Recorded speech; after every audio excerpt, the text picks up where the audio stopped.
Fala pessoal do Química Total Online, tudo bem? Professor Caio Martins aqui para a continuação da resolução da prova do professor de Química do Colégio Pedro II. Vamos para a questão de número 8. Partiu! A tabela periódica do químico russo Dmitry Mendeleev foi a mais famosa tentativa de colocar os elementos químicos numa classificação ordenada. Nela, o autor ordenou que os elementos em ordem crescente de massa atômica e colocava aqueles com propriedades semelhantes numa mesma coluna. A genialidade do químico russo estava em prever que novos elementos seriam descobertos e reservar espaços vazios para eles. As propriedades semelhantes resultam de configurações eletrônicas semelhantes da camada de valência dos elementos. Beleza? Lindo! Então, ele descreveu como era a tabela periódica de Mendeleev. A tabela periódica de hoje em dia ela não é muito diferente dessa tabela periódica proposta por Mendeleev. Tem algumas diferenças? Tem, mas o grosso é mais ou menos parecido. Acerca das configurações eletrônicas e das propriedades periódicas dos elementos, é incorreto afirmar que... Beleza, por que eu estou frisando isso? É automático, cara. A gente tem alternativa de escolha, então a gente sempre pensa de forma intuitiva e achar a resposta correta, né? Só que aqui ele quer a incorreta. Então vamos analisar alternativa por alternativa. 1. A primeira energia de ionização, do nitrogênio é menor do que a do oxigênio. Teoricamente deveria ser. Teoricamente. Quando a gente pega uma tabela periódica, vou fazer um esboço de uma tabela periódica aleatória. A gente tem um conjunto de propriedades periódicas, que são aquelas propriedades que crescem para a direita e para cima, e para a esquerda e para baixo. Então, quais são esses conjuntos de propriedades? Para a esquerda e para baixo, crescem raio atômico e eletropositividade. Para a direita e para cima, crescem energia de ionização, eletroafinidade e eletronegatividade. Tudo bem?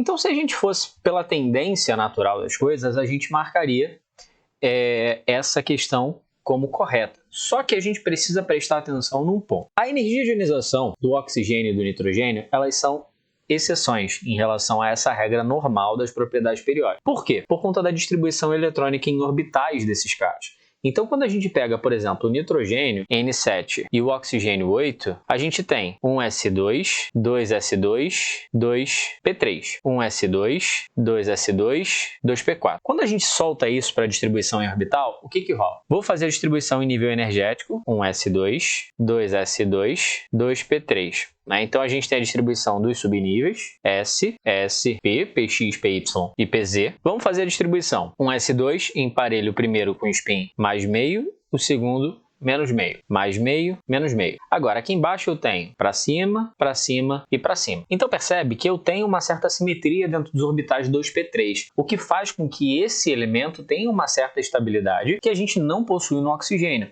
O oxigênio ele tem uma distribuição um pouco mais assimétrica. Essa assimetria gera um pouco de instabilidade dentro desse orbital, que faz com que a gente consiga soltar esse elétron com um pouco mais de facilidade. Por quê? Porque a gente vai ter um elétron emparelhado. Esse elétron emparelhado, pela falta dos outros elétrons, ele é um pouco mais fácil de ser retirado do que esses elétrons de spin mais meio. Então, quando a gente faz a mesma distribuição, a gente tem algo muito parecido, só que com o emparelhamento do meu quarto elétron. Esse quarto elétron aqui, ele é um elétron muito mais fácil de ser retirado. Então, ele é menos estável do que o nosso nitrogênio, fazendo com que a sua energia de ionização, a sua primeira energia de ionização, seja menor do que a energia de ionização do nitrogênio, fazendo, consequentemente, com que essa primeira alternativa aqui, ela seja incorreta. Então, de fato, o nosso gabarito é letra A. Tudo bem? Por quê?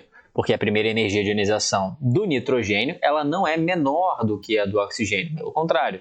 Deveria ser, mas não é. Ela é maior do que a do oxigênio. Letra B. A carga nuclear efetiva é um dos fatores que determina o raio atômico? Sim, muita coisa.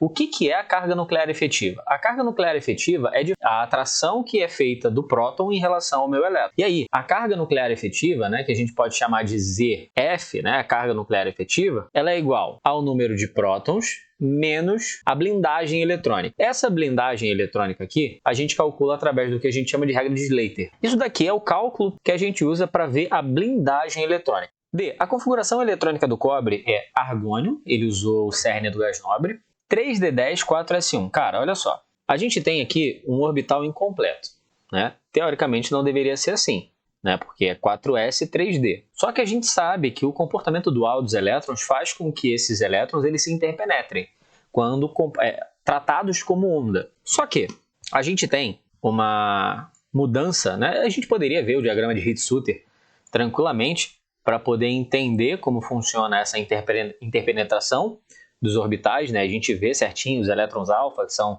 elétrons de spin para cima, os elétrons beta, que são elétrons de spin para baixo, enfim. Então a gente poderia ver, mas não é o caso dessa questão aqui. Mas o que a gente precisa entender? Que estruturas que possuem distribuição eletrônica 4s2, aliás, eu não vou nem botar 4s não, vamos botar de forma genérica, ns2, n-1, d4 e ns2, n-1, d9, esses caras eles vão sofrer interpenetração dos elétrons pelo princípio da dualidade, tudo bem? Então, obviamente, esses subníveis eles são trocados, né? Teoricamente não deveria ser assim, mas na prática a gente vê que o subnível S ele é mais, na verdade o NS, ele é mais energético do que o subnível N-1D, então a gente precisa respeitar essa ordenzinha, não é a ordem do nosso querido diagrama de Linus Pauling, tudo bem? A ordem é um pouquinho diferente. Mas vamos lá, o que acontece aqui? Nesses casos, a gente tem uma interpenetração dos elétrons e um elétron sai do subnível S e vai para o subnível D. Então esse cara aqui fica NS1, N-1, D5. Esse cara fica NS1, N-1, D10. Só que como as ordens são trocadas, na realidade a gente tem N-1, D5, N-1, aliás, desculpa, NS1, N-1, D10, NS1. Então, nesse caso, ele está falando sobre 3D e 4S, não é isso? Isso, 3D e 4S. Então, como a gente entende esse N-1, né? Então, se N é igual a 4, né? O nosso número quântico principal é 4, aqui vai ser 4 menos 1, ou seja, aqui vai ser 3, tudo bem? Se aqui fosse 5,